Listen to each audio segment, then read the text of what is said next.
Analysts had expected a negative print in the Q2 jobs data as the economic environment remains lackluster and GDP growth is expected to only tick up marginally. Stanlib chief economist Kevin Lings speaks to us about the latest developments. Thank you so much for your time, Kevin. I think the starting point really should be it is a crisis that continues to worsen in this country where unemployment is concerned. But what then is the near-term outlook, particularly if we think of the current global and domestic challenges for the economy? The outlook isn't good, obviously, because this year we're only looking at about 1% GDP growth, which, quite frankly, isn't enough to create a meaningful increase in employment. If I look at the quarter that we've just had, we added 19,000 jobs. That's nothing compared with how many new people enter the labor market every single year. So at this stage, we're far from increasing employment quick enough to deal with the population, let alone try and reduce the level of unemployment. And there's no quick fix other than we've got to lift economic growth, we've got to lift investment. Obviously, if we look into the second half of the year, we're a little bit concerned that the higher tariffs will weigh on South Africa's economic performance. And clearly that could also put employment under a bit of pressure across the board. All areas could find themselves struggling a little bit. And so in the short term, I just don't think there's much relief. The other data point I just want to highlight quickly about this unemployment number. If we look at the number of people unemployed, that's just over 8 million, close to 8.5 million.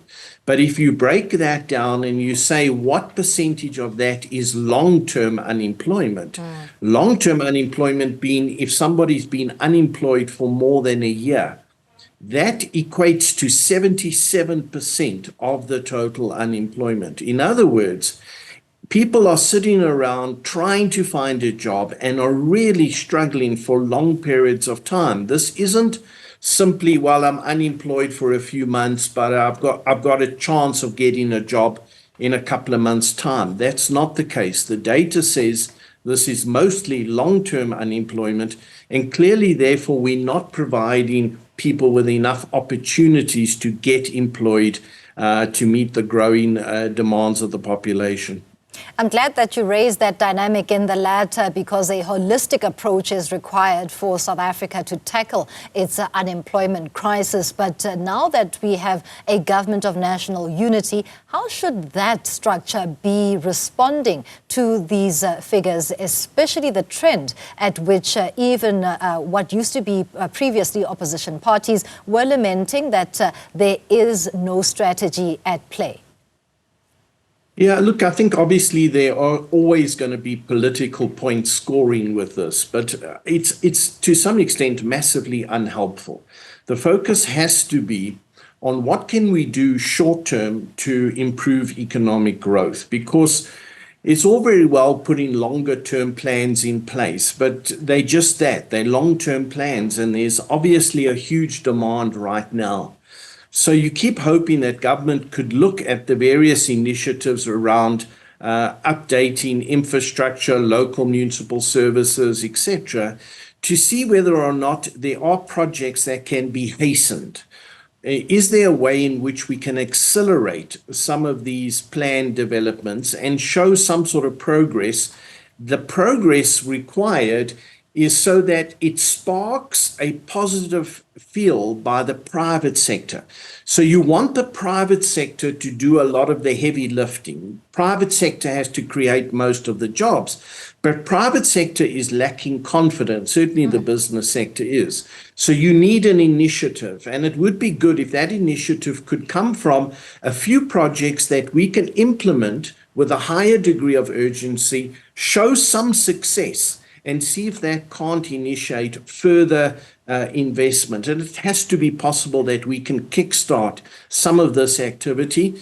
And I really have to believe we can make a difference within 6 months. It's not impossible. So by the end of the year, we have a slightly better feel. But it requires an urgency, it requires political will, it requires a determination to get the projects delivered. Having said that, and as a parting shot, Kevin, the role of the private sector in creating jobs and absorbing particularly young people into the labour landscape, is it unfair to say maybe without incentivization, the private sector could really be leading this charge with the intention of country duty and later on having the pat on the back? For sure. So, if we had a nice system of training and skills development that then linked directly into the needs of the private sector, I think that would be something that would improve youth unemployment. I know that if you look at the data, once a young person has got a job, then their chances of getting another job go up significantly. So our single biggest problem is getting young people their first opportunity and therefore gaining some skill and becoming more employable. And perhaps there's something we can do around that in terms of just providing opportunities, not so much because it's going to now create enough salaries that are going to be self-sustaining for young people. That's not the case. The case should be, can we give opportunities for young people to get skills that make them more employable in the future? And I think certainly the bigger corporates could do quite a lot. It's not the ultimate answer. But right now, I think we're looking for something that at least gets the system going a bit more. When you look at the data, it's very clear that the economic system is just lackluster.